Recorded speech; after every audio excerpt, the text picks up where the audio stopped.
Meus amados, nós vamos dar continuidade ao nosso estudo na Epístola de Paulo aos Gálatas, por isso eu peço que os irmãos abram bem rapidinho comigo, em Gálatas capítulo 2. O estudo de hoje eu vou procurar fazer até a metade, porque, obviamente, a gente não vai ter tempo para fazer ele inteiro, mas a gente vai conseguir falar alguma coisa em relação ao que o apóstolo Paulo escreveu.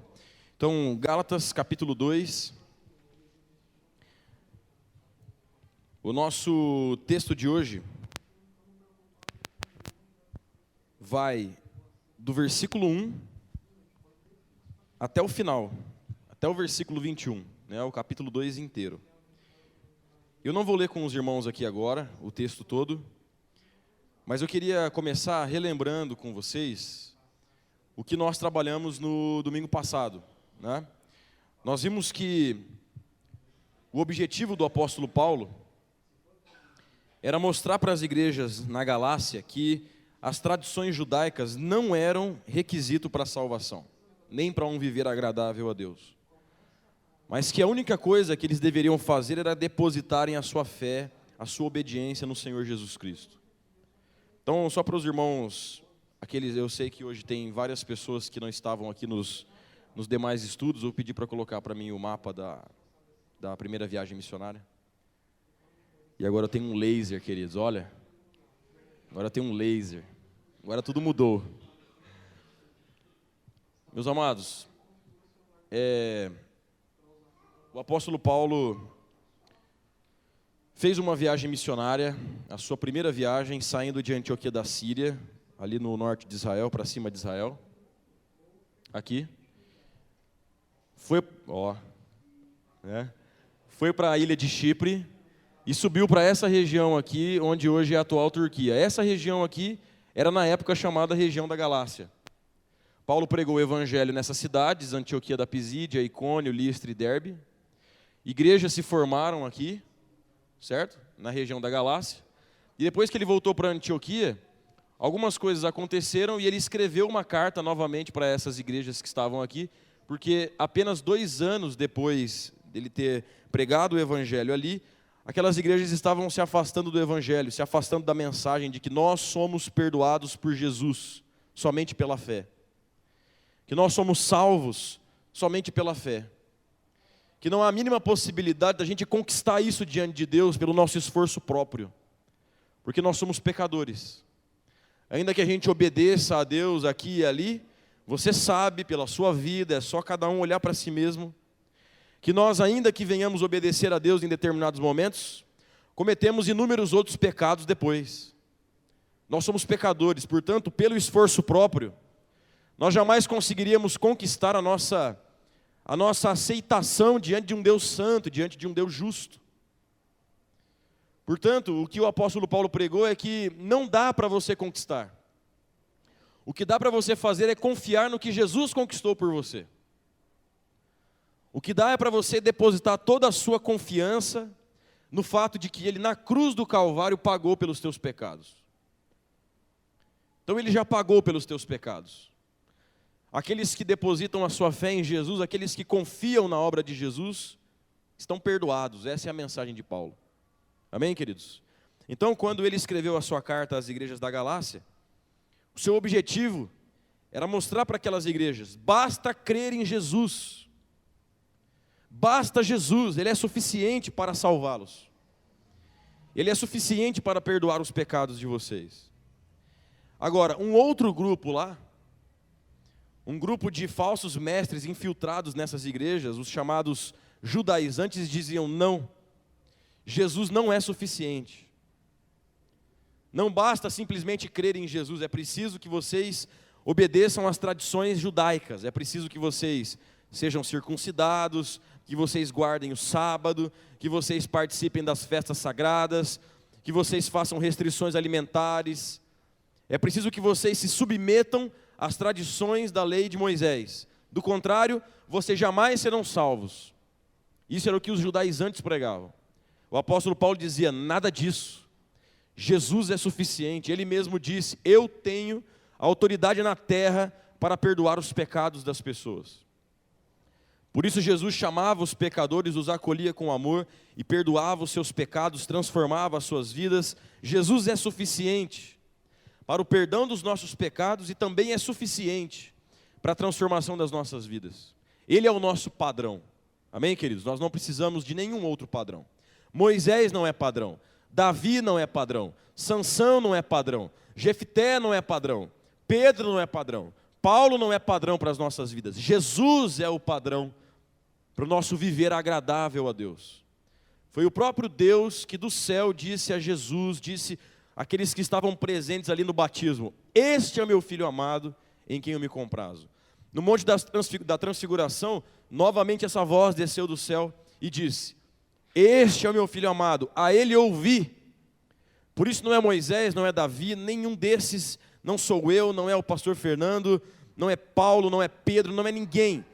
A nossa referência para a santificação, o que nós devemos ser, é somente o Senhor Jesus. Ele é suficiente, tanto para nos absolver dos nossos pecados, como para transformar as nossas vidas de tal maneira que ela seja agradável a Deus. Uma vida cheia do amor, da paz, da alegria, da paciência, da sensibilidade, da bondade, da mansidão, do domínio próprio.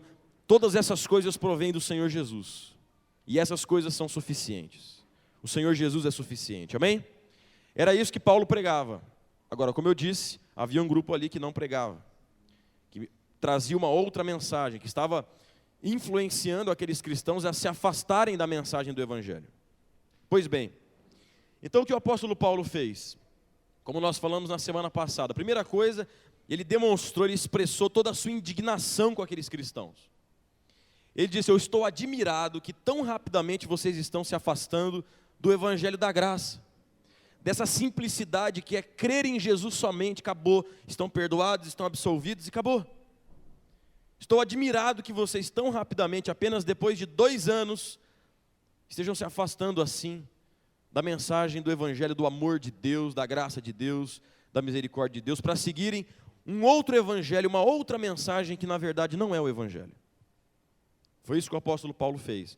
Nós trabalhamos isso na semana passada.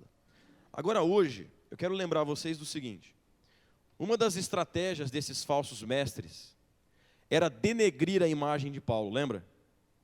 Denegrindo a imagem de Paulo, denegrindo o seu ministério apostólico, eles faziam com que a igreja se afastasse de Paulo. Então qual que era a ideia? Bom, se nós precisamos afastar a igreja dessa mensagem de Paulo, vamos afastar a igreja de Paulo inteiro. Vamos começar a falar mal de Paulo, vamos começar a denegrir a sua imagem, a denegrir o seu ministério, e assim as igrejas da Galácia vão se afastar dele. Então o que os judaizantes começaram a pregar? Começaram a dizer o seguinte: olha, Paulo não é um apóstolo original. Lembram? Jesus escolheu 12. E Paulo não estava entre esses 12. Portanto, esses 12 é que têm a verdade. Esses 12 é que pregam a mensagem verdadeira. Paulo não. Paulo não é um apóstolo original do Senhor Jesus. Paulo prega uma mensagem adulterada. Paulo prega uma mensagem leve para vocês. Porque ele tira a lei de Moisés e coloca somente Jesus. Então isso é muito leve. É muito leve. Então o apóstolo Paulo tem adulterado a mensagem. É por isso que quando a gente abre em Gálatas, a gente vê que no primeiro versículo ele já começa defendendo o seu apostolado. Depois, quando você abre em Gálatas 1, do verso 11 em diante até o versículo 24, ele novamente está defendendo o seu apostolado, nós já falamos sobre isso. E o que o apóstolo Paulo procurou fazer é mostrar o seguinte: eu tanto sou um apóstolo do Senhor Jesus Cristo, enviado pelo Senhor Jesus para pregar a mensagem de Jesus, como todos os demais apóstolos concordam comigo, estenderam as mãos na minha direção em sinal de comunhão. Eu não prego uma mensagem e Pedro prega outra. Eu não prego uma mensagem e Tiago, João pregam outra. Não. O que eu prego é o que todos os demais apóstolos pregam. E para o apóstolo Paulo falar sobre isso, ele conta em Gálatas 2, do verso 1 até o verso 10, um episódio chamado Concílio de Jerusalém. A gente vai contar aqui um pouquinho sobre essa história de Atos 15, para a gente poder entender o que aconteceu nesse concílio, por que o apóstolo Paulo citou esse episódio e como ele usou esse episódio para defender a sua mensagem diante da igreja lá em Gálatas, na Galácia. Amém, queridos? Então vamos lá. Logo após essa primeira viagem missionária aqui, o apóstolo Paulo voltou para onde? Para a cidade de Antioquia, certo? Paulo ficou ali um tempo e alguns homens vieram de Jerusalém, né? Aqui Jerusalém, subiram para Antioquia. E esses homens, eles tinham mais ou menos a mesma ideia que aqueles judaizantes da Galácia. Então esse grupo subiu para Antioquia, chegando lá, viu aquele monte de cristãos que seguiam a Jesus, mas não tinham comprometimento com as tradições judaicas, eles não guardavam o sábado, não participavam das festas sagradas, não faziam restrições alimentares, não participavam dos rituais de purificação de mãos, de copos e pratos antes das refeições. Eles não faziam nenhuma questão de viver as tradições da lei de Moisés, nenhuma. O pessoal de Jerusalém chegou lá e viu aqueles cristãos vivendo dessa maneira. Peraí. O pessoal aí não é circuncidado, peraí. Não guardam o sábado. Os caras ficaram mordidos de raiva. Porque para eles, todo cristão, antes de ser cristão, precisa ser um judeu. Para eles, todo cristão, para ser assim, fiel a Deus, precisa necessariamente viver toda a tradição da lei judaica. Precisa. Quando eles chegaram lá e viram aqueles cristãos, tipo nós aqui brasileiros, que não temos compromisso com essas tradições, falaram, não pode ser assim. Não pode ser assim. É necessário que todo cristão seja circuncidado e se submeta à lei de Moisés. Então lá em Atos 15 diz que eles subiram e começaram a ensinar. Se vocês não forem circuncidados conforme o costume ensinado por Moisés, não poderão ser salvos. Perceberam? Vocês não são filhos de Deus. Vocês não pertencem a Deus, não são salvos, a menos que sejam circuncidados, a menos que se rendam à lei de Moisés. E o apóstolo Paulo não pensava assim.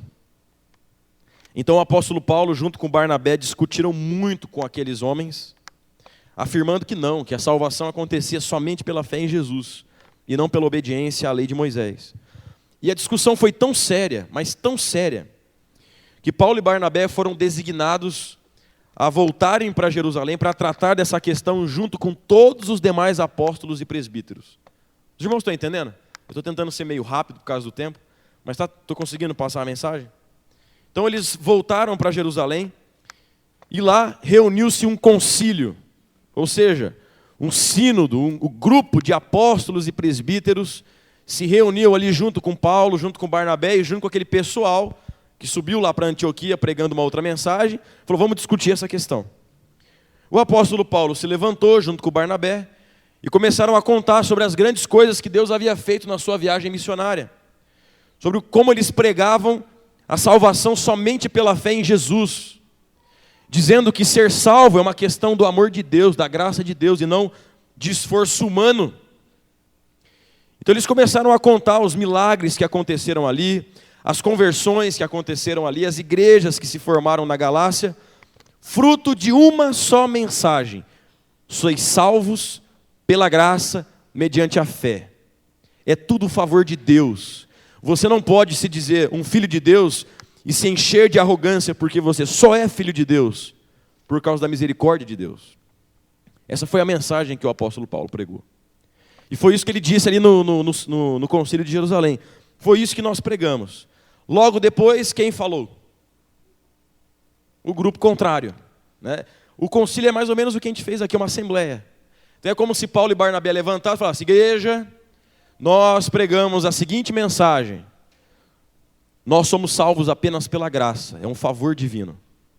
E nós nos apropriamos dessa salvação pela fé somente. Logo Paulo e Barnabé sentaram e levantou um outro grupo. Não. Eles estão errados. E o que eles disseram lá no concílio? É necessário que todo homem cristão seja circuncidado.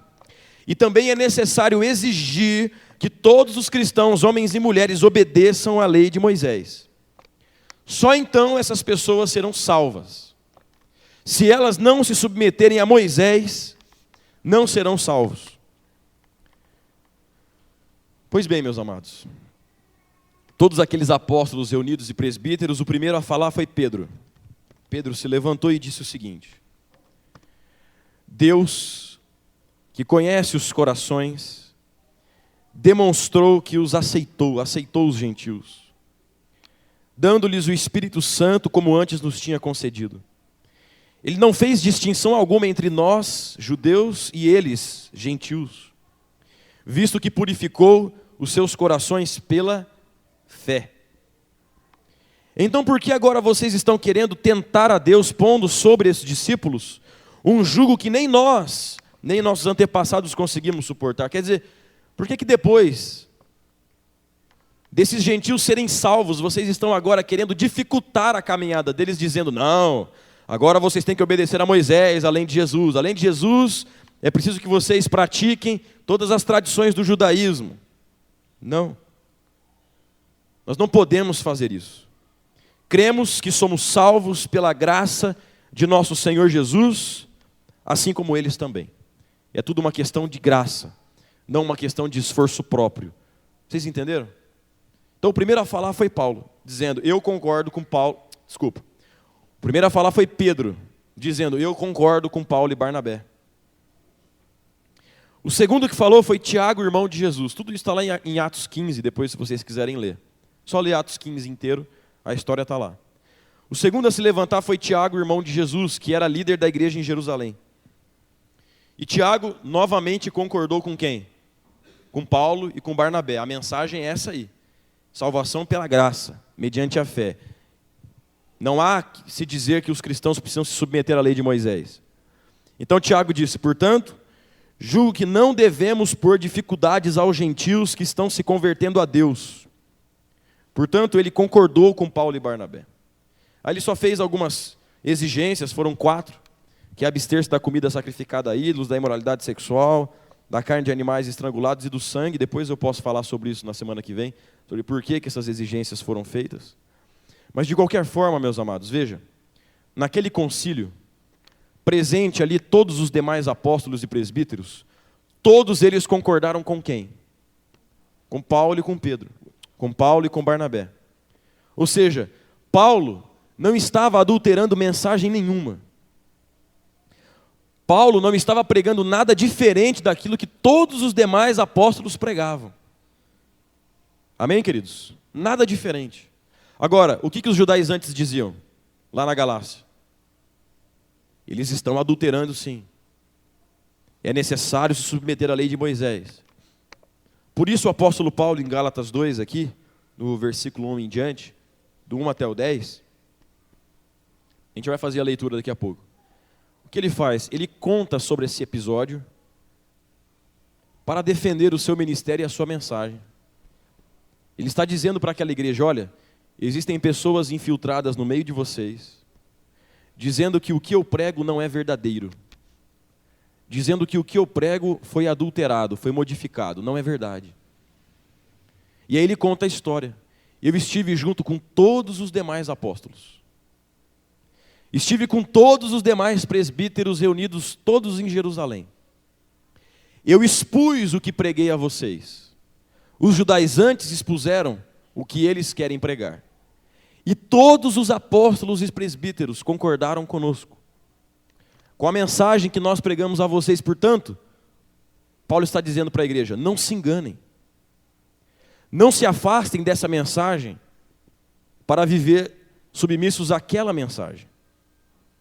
Continuem crendo que a salvação de vocês é um favor de Deus.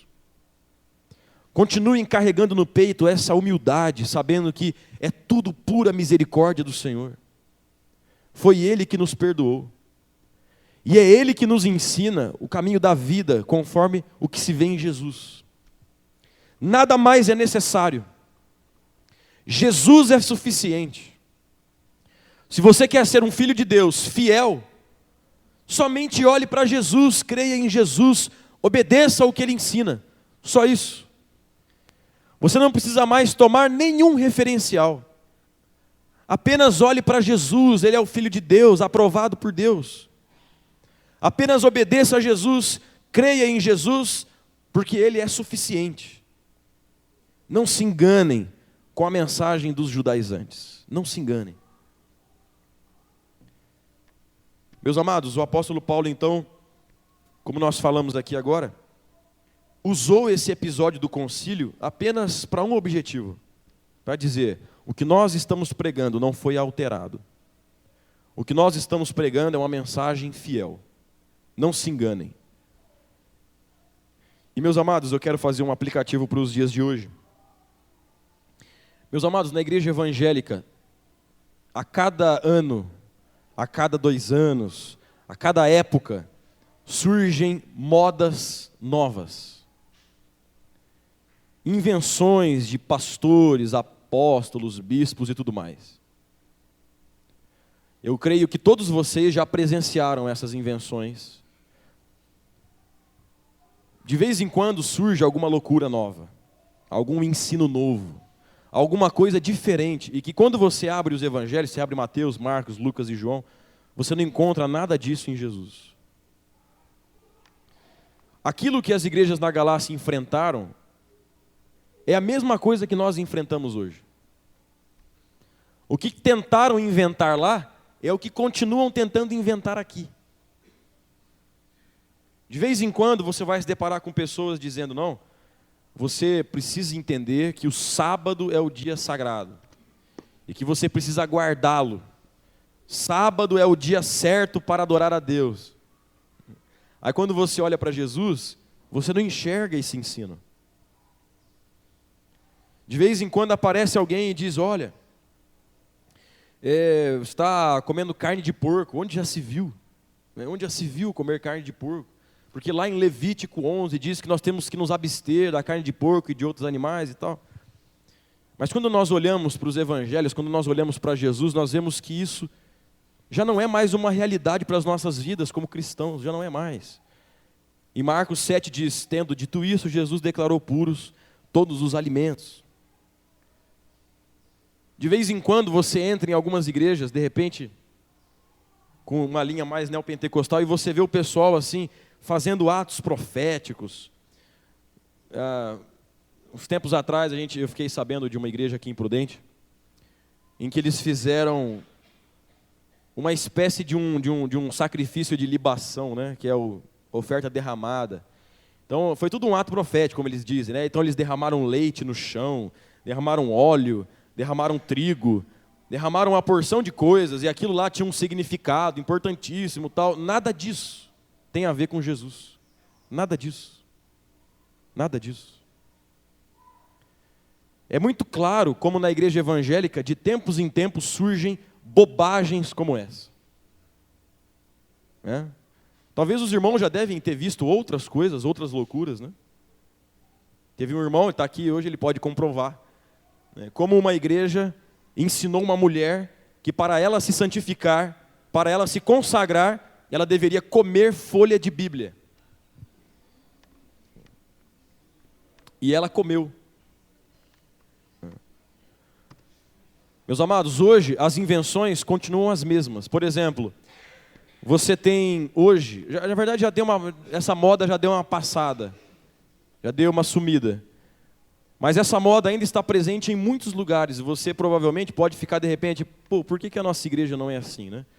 Mas veja, é muito comum você entrar em determinadas igrejas e tem que ter uma bandeira de Israel na igreja.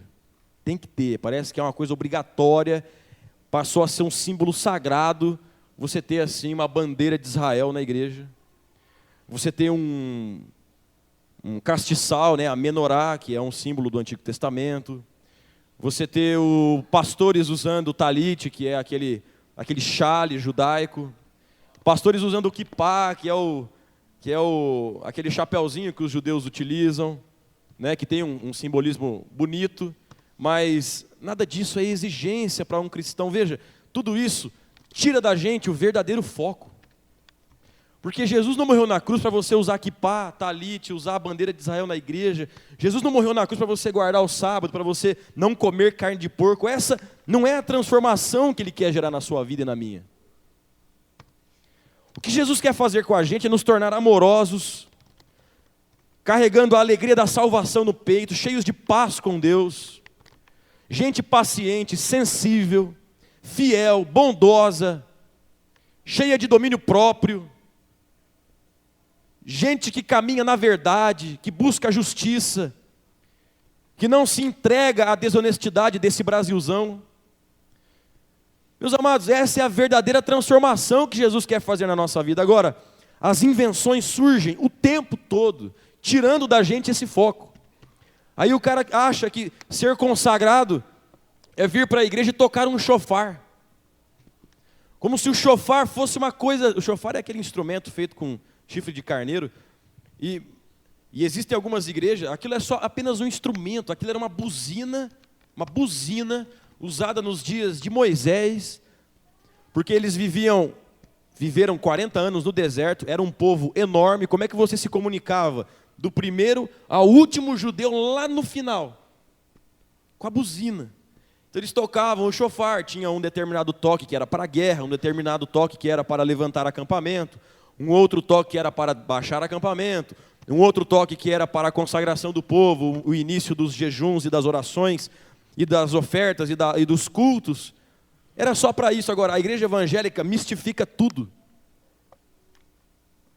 Sabe, em determinados lugares parece uma feitiçaria gospel, e daí transformam uma coisa que é apenas uma buzina, um instrumento. É bonito quando você toca, é uma espécie de uma trombeta, mas é só isso.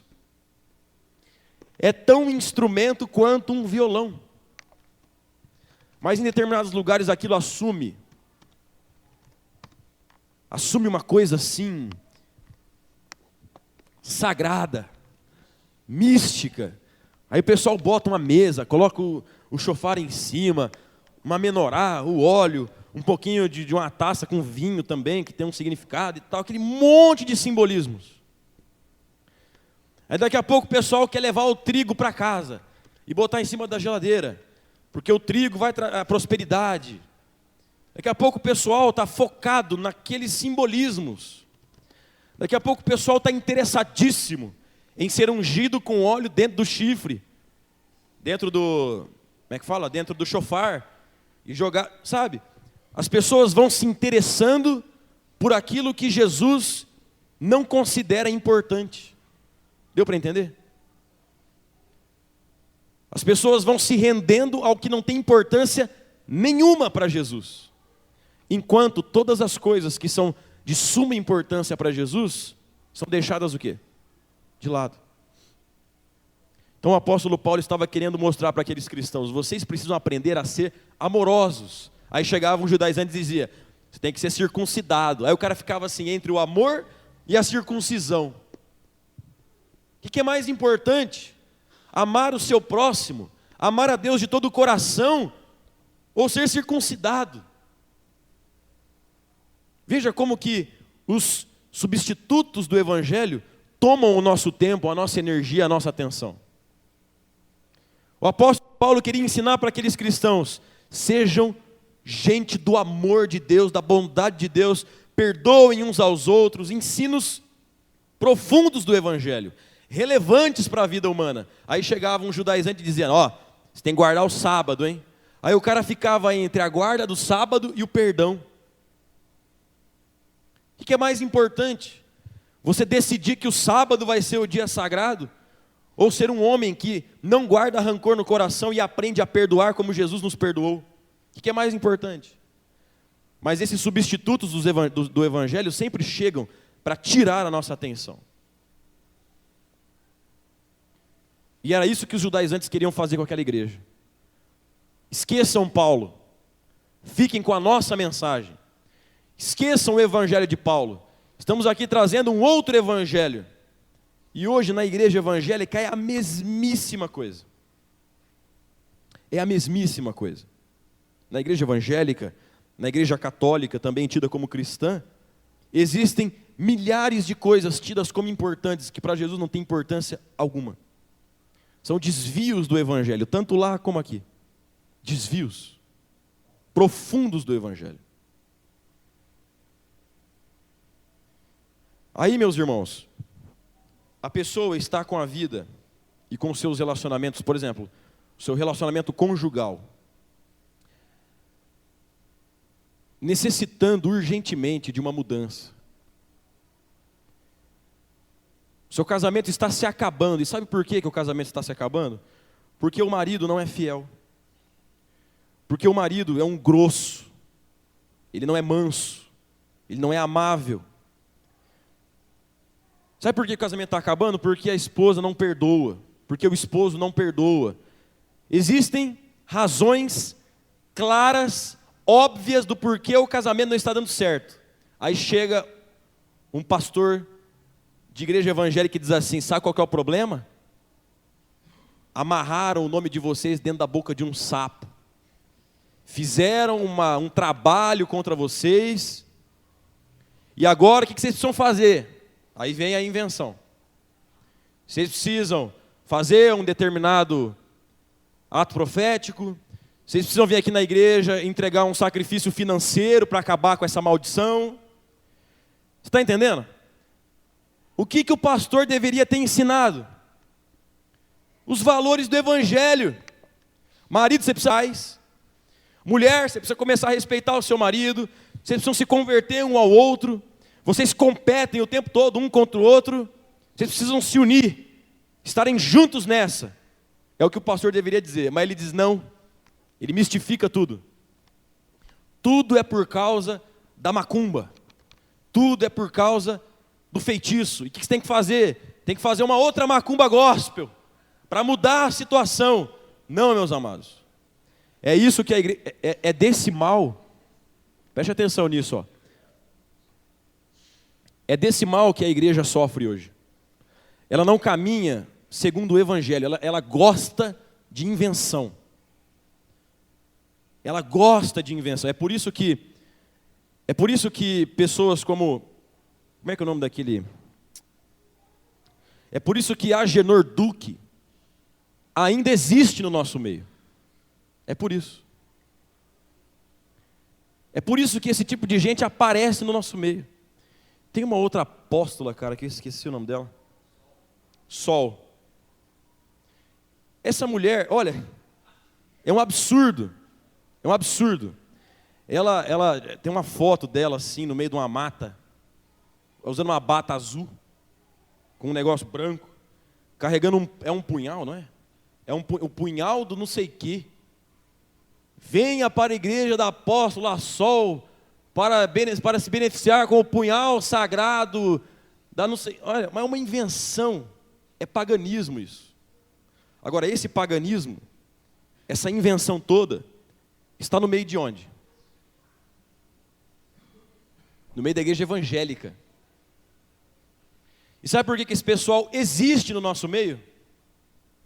Porque o que acontece hoje é o que acontecia nos dias de Paulo. O pessoal, ao invés de se firmar no evangelho, na maturidade que o evangelho nos propõe, gostam, adoram uma superstiçãozinha, uma invençãozinha, um substituto idiota para o evangelho, que é essa bobagem toda aí que a gente já falou.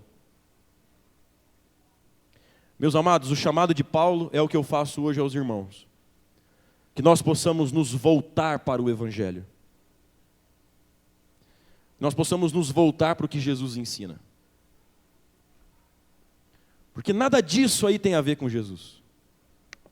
Você consegue imaginar Jesus dizendo assim: creia no punhal sagrado?